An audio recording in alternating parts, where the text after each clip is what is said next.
This is OwlUp, where learning happens in minutes, not hours. For a deeper journey, explore all our courses at owlup.co. Now, let's dive in.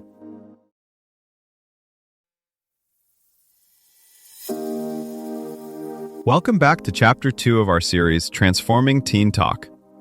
In today's episode, titled Active Listening Techniques to Open Up Conversations, we're diving into the art of truly hearing what others have to say. You'll learn some practical skills that will help you connect more deeply and meaningfully with the teens in your life. Let's get started. Most parents cut their teen off in under 20 seconds. Now, drop into this moment.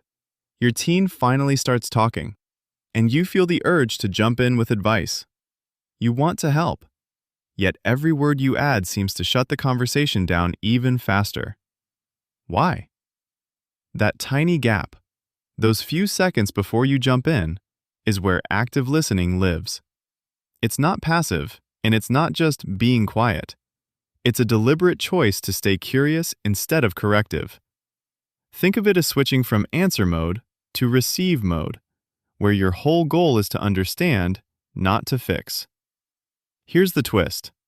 Teens are scanning your face, your posture, even your breathing for cues about whether it's safe to keep talking.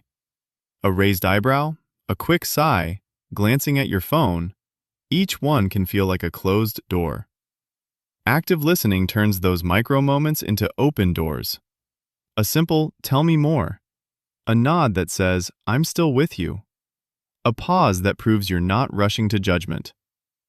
In this episode, we'll turn those instincts you already have, care, concern, protectiveness, into specific listening moves that actually invite your teen to go deeper. Teens' brains are wired to treat every conversation as a kind of social test. Neuroscience shows they're unusually tuned in to signs of approval or rejection, which means tiny shifts in how you respond can feel huge on their end. When you interrupt, correct, or rush to silver lining a problem, their threat system flares up, and the safest move becomes say less, retreat faster.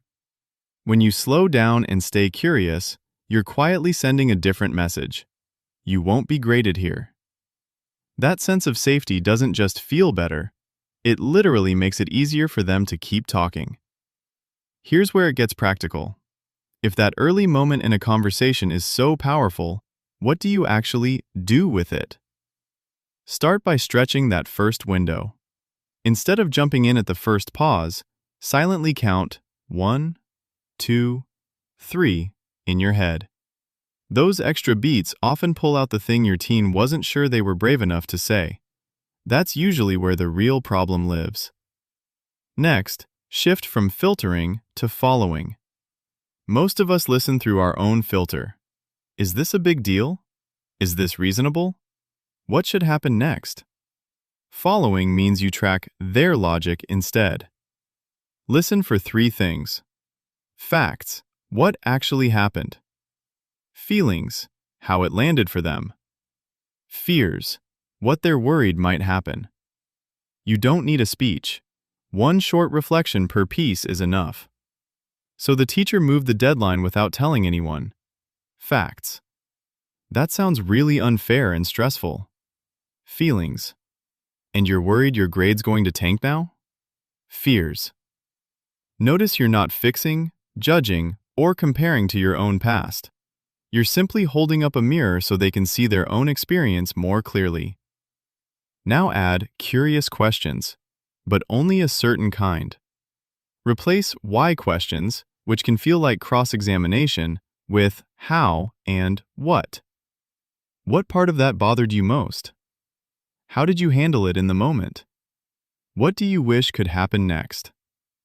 These questions hand the steering wheel back to them. They also surface their own ideas, which they're far more likely to act on than any lecture you could give. One more move. Name the hidden layer you suspect, gently and tentatively.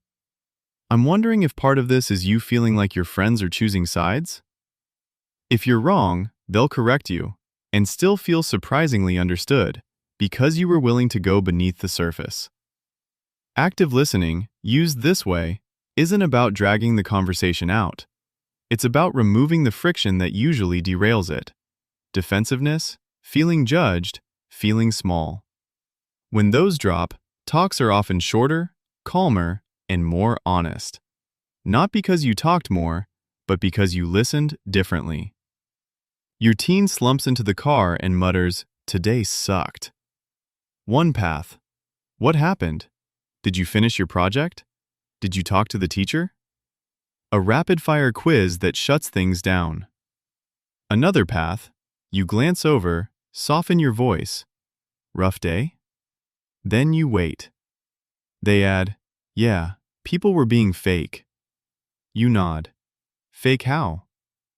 Now you're not interrogating, you're walking beside them, one small step at a time.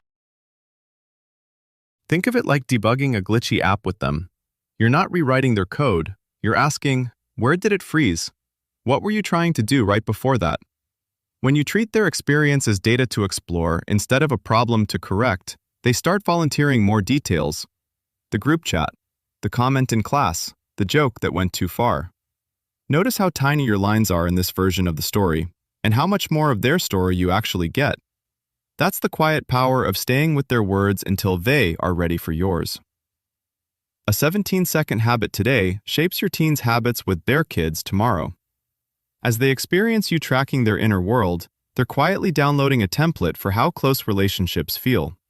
Over time, that template competes with harsher voices, algorithms, peers, even their own self-criticism. Consistent, calm attention becomes like good urban planning. Small, deliberate choices now create sturdy pathways they'll walk for decades, including when they're stressed, in love, or raising kids of their own. When you practice this kind of attention, you're not just getting through tonight's topic. You're slowly teaching your teen that their inner world is worth airtime. Over weeks, you may notice small shifts, shorter silences, more side comments, stories that start earlier in the timeline. Like they're handing you the rough draft, not just the polished headline.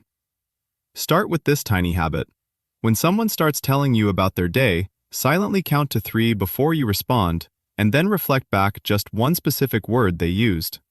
Long meetings? Or excited about that trip? Do this once per conversation, no more. If you catch yourself jumping in with advice, pause and instead ask a single follow-up question that starts with what or how. What part of that was hardest? Let that be your whole active listening workout for the day. One pause, one reflection, one curious question. This was OwlUp, your daily step forward. To keep learning with structured courses and more insights, go to owlup.co. Until tomorrow!